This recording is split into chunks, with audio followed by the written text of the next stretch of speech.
I grew up in a world in which, for decades, there was 1/6 of the world by the year 2000, 1 billion people, who had 80% of the world's income. And then there were 5 billion people who are in the so-called developing world that had 20% of the global income.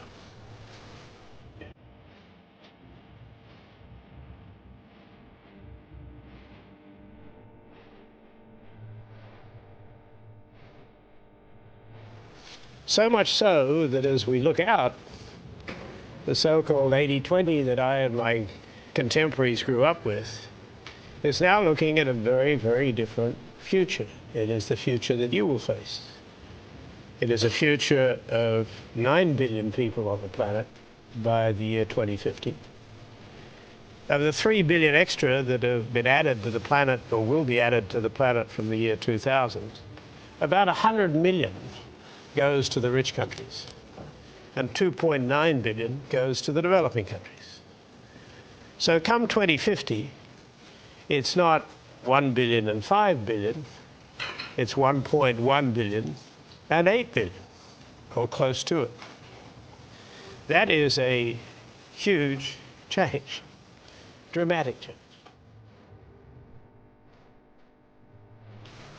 The other consequential change is that the structure of the economy is being driven both by the population development and also by modern technology, which has allowed the conveyance of ideas and innovation to move to the developing world. And so the projections today are that that old 80-20 with which I grew up for decades will become 35-65. 35% for the 1 billion in the rich countries, and 65% for the people in the developing countries. That is turning the world on its head in terms of the world that I grew up in. China might become a larger economy than the United States a lot quicker than people think. Is that the case? That's right. Nobody seems to have picked this up. The IMF dropped a bombshell sometime, I think, in the last week, very quietly on their website, and no one seems to have picked this up. They have now put out a forecast of when the Chinese economy will overtake that of the United States. When you talk to a lot of Wall Street economists and talking heads, they will tell you, oh, it's decades away and all that stuff. Nonsense. It is 5 years' time, 2016. But it is the world that you're going to work in. And it is not a trivial change. It is a change of monumental importance. So much so that by 2050, China and India, the two countries that I have, of course, the leading countries in the developing world, will constitute 50% of the global GDP. 50% of the global GDP. That is the consensus estimate. But let's say we're off 5%, it's 45% of the global GDP. It's nonetheless a monumental switch in terms of economic power. Recently, till we had this crisis, the United States had a sort of 10 trillion consumption. European Union had 9. And Asia and the rest of the developing world had a little less than $5 trillion. So it was 10, 9, 5. And the middle class in the world, of whom there are today, or a couple of years ago, was 1.5 billion roughly in the middle class. 1 billion was in the rich countries, in that group that I spoke of. And about $500 million in the middle class, characterized as incomes of between $10 and $100 per capita per week. That this amount of money was demonstrated to be heavily leveraged to those richer countries.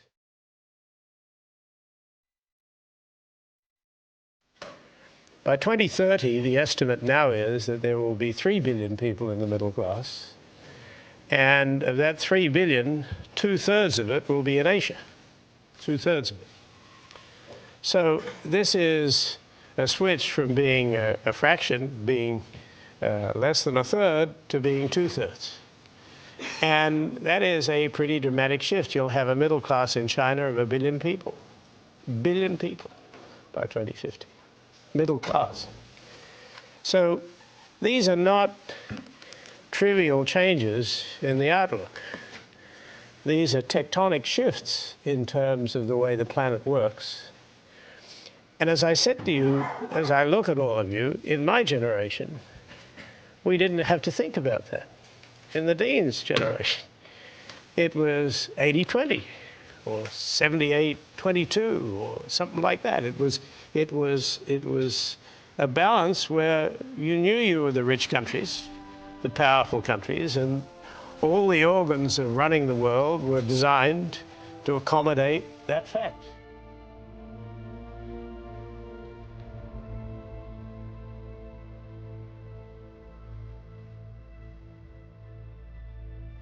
Because in Africa, of the 800 or 900 million people that are now there, that will grow to 2 billion people by 2050. 2 billion out of 9 billion.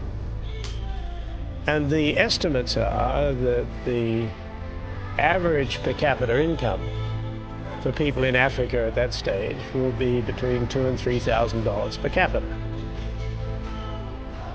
The same projections would have China and India at between $30,000 and $40,000 per capita.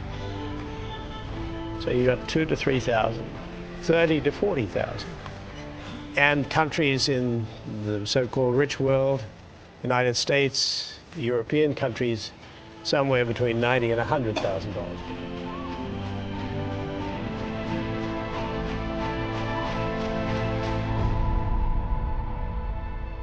So if you have 2 billion people living in a continent with $2,000 to $3,000 per capita, you have China and India with more people, 3 to 4 billion, 3 billion, between $30,000 and $40,000 per capita. And you have the rest of the world somewhere either north of that or in the middle class, somewhere between the two countries. The two areas of the world, you have a basis for instability.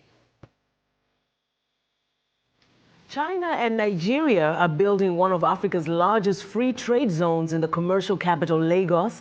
VOA Africa correspondent Scott Stearns reports Chinese companies will use the facility to manufacture goods for export throughout Africa.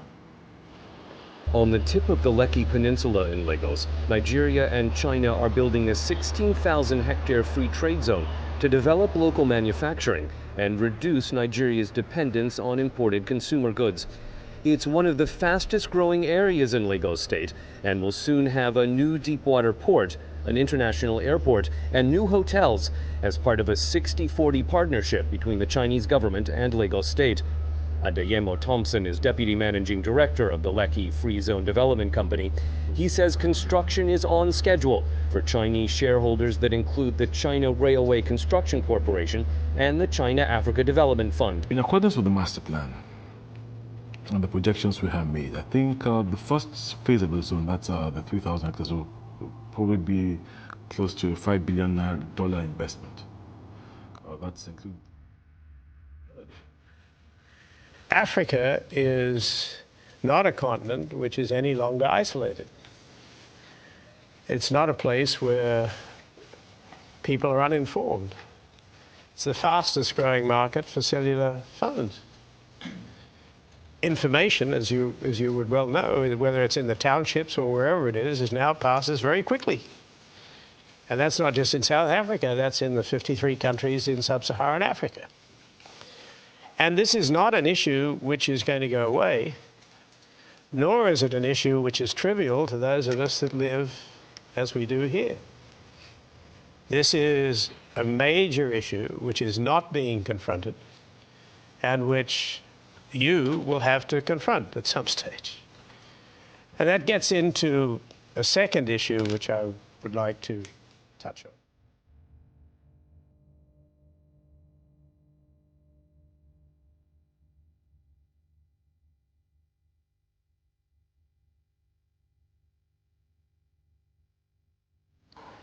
There was established decades ago a 0.7 target for foreign aid. My colleague from the former colleague from this activity who is here from a different part of Stanford, as I understand, knows this. And we're now really, after a lot of speeches and a lot of activity, we're starting to get some momentum before the economic crisis of 15 months ago, which we're now maybe getting out of to a degree. But it's now not at 0.7, it's about 0.2 that we've reached. And there are a lot of statements that are still being made, but in terms of the actual money which is flowing, if you X out the amount of money that are going to the trouble spots in the world today, there is very, very little development. And in fact, the per capita contributions to Africa have been declining steadily for the last 10 or 15 years. So what is interesting is to see how the dynamic between Africa and China and Africa and India is developing. 3 years ago, for the first time, the summit meetings of the African leaders was held in Beijing. And they swore after that that it was unlikely that they would ever meet again in a Western country. Simultaneously, 400 African businessmen met in New Delhi. And each led to an understanding on the part of both the Chinese and the Indians of having a dimension of their activities geared towards Africa. Of course, there's been an Indian community in Africa, particularly in East Africa, for a long time, and there are now 750,000 Chinese in Africa. And if you're in the business that I'm in, I was raise that as a point. And the second point I would make is that in terms of China and India, in terms of their development, I was trying to get the most recent numbers, and they may be in my BlackBerry, but I haven't looked. But the numbers in 2007 were the following. There were 110,000 Chinese studying in the United States. There are now over 100,000 Indians studying in the United States. So I look around the room, I suppose it's not surprising. There were 11,200 Americans studying in China and 2,800 studying in India. This is madness. It's just madness. And it's a tragedy in terms of the potential for our young people that are still being guided to look towards Europe, to look towards graduate work in British or European universities, when the world is telling them that the dimensions have changed notably. What is the last thing that I'll touch on, which is this: historically, the Western countries were able to stay ahead, firstly, because of manufacturing. Well, that got taken out, and manufacturing moved to Asia. The second thing that happened after that was that in service industries, it moved to the Western countries. And now that's been taken out in terms of Asian really dominance in the service areas. And thirdly was in technology, we were able to stay ahead. But as is evident to you, and I'm sure from your colleagues and people you know, the technological advance has now shifted as well. So the challenge for our country is, what the hell is it that's going to be left for us if Asia's eating our lunch and dinner in terms of the things that we used to be able to do? And it's not just the United States. It is truly that group of the so-called billion plus that were previously the dominant factor who had 80% of the world's GDP.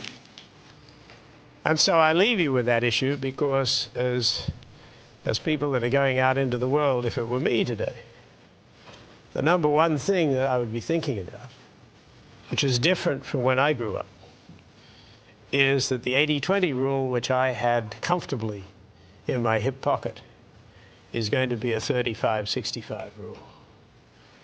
And that puts a challenge of dramatic proportions to anybody who's at a business school today or graduating.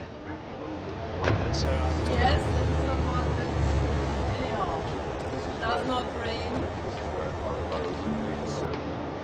Morning. Morning.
Quiet now, but all police leaving the capital has been canceled.